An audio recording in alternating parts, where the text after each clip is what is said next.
जा रे जा डमरू वाला तेरा है खेल निराला, पिए जा बिस्के प्याला। तेरे जो दर पे आते वो दुख बहुत पाते, तेरे जो दर पे आते वो दुख बहुत पाते। पाँव में कंकर पत्थर गर के पर गए छाला। जा रे जा डमरू वाला तेरा है खेल निराला, पिए जा बिस्के प्याला। बोलिए शंकर भगवान की।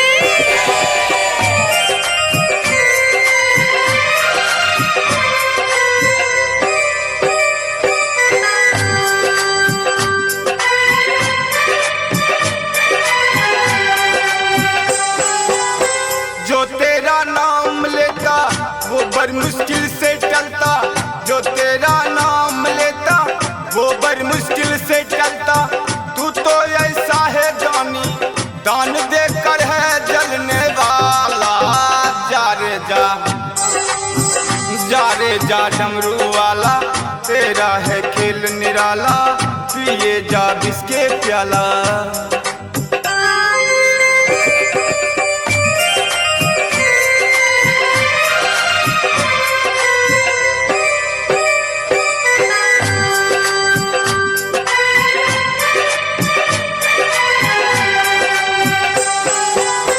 जो तेरे संग रहते वो कभी खुशी न पाते, जो तेरे संग रहते वो कभी खुशी न पाते।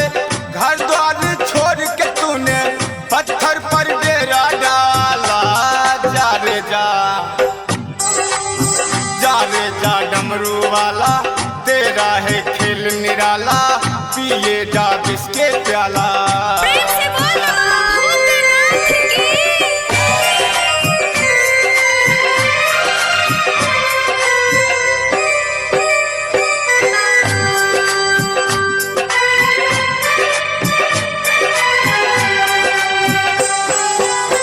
जो तेरे घर पे रहते वो दुख बहुत पाते, जो तेरे घर पे रहते वो दुख बहुत पाते।